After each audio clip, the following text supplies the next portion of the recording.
Hello everyone, গোয়ার 3rd নম্বর পার্টে আপনাদের সবাইকে স্বাগত। সকালে কোলা আর কাকলিম বিচ থেকে ঘোরার পর আমরা এখন যাচ্ছি কাবো দে রামা বিচে। আর এখানেই ঠিক করেছিলাম ফেমাস কেপ গোয়াতে আমরা আজকে লাঞ্চ করব।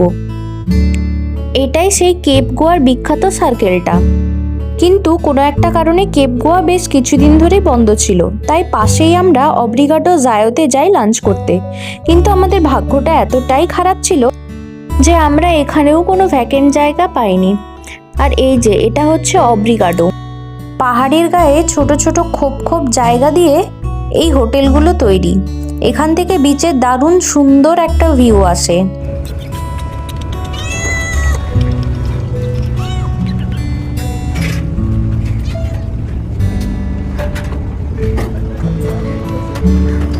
কেপ গোয়া বন্ধ, আর তারপর জায়োতে দেখলাম প্রচণ্ড ভিড়।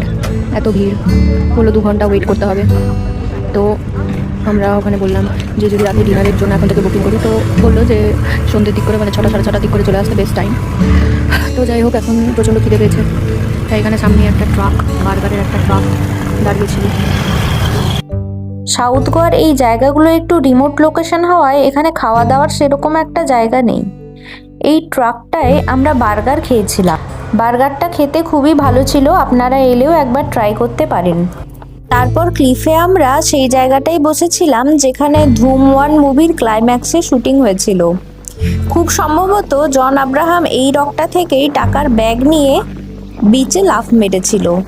একটা জিনিস দেখাই কাপড়ের আমাকে, ওই যে ওখানে যে পাথরটা দেখতে পাচ্ছেন, এই যে জুম করে দিচ্ছি, এই যে এই পাথরটা দেখে মনে হচ্ছে না একটা মেয়ে শুয়ে আছে, একটা মেয়ের মুখ সোজা চিত্রে শুয়ে আছে, ঠিক ওই রকম স্ট্রাকচারটা।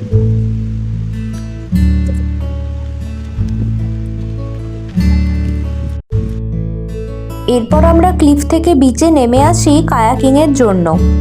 এখানের বিচটাও ছিল অপূর্ব সুন্দর।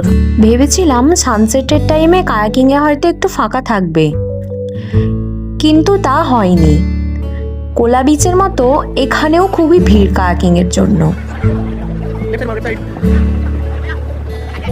হয়তো ভোরের দিকে এলে জায়গাগুলো ফাঁকা থাকে কায়াকিং এর জন্য। আপনারা এলে চেষ্টা করবেন ভোর ভোর এখানে এসে কায়াকিং করার। আরে কোথায় যাচ্ছো? সোজা ঘোরাও, এদিকে ঘোরাও, এদিকে ঘোরাও, কাটো। হ্যাঁ, কাটো। Yes, yes. চলো সোজা, এবারে দিকে।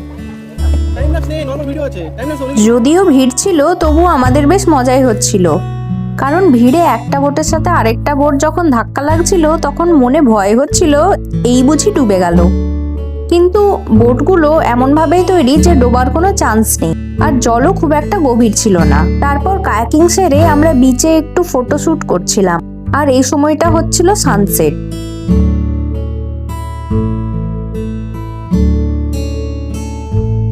এরপর আমরা গেছিলাম জায়ো রেস্টুরেন্টটায়, যেখানে আগে থেকে দুপুরবেলা এসে আমরা প্রি বুকিং করে গেছিলাম।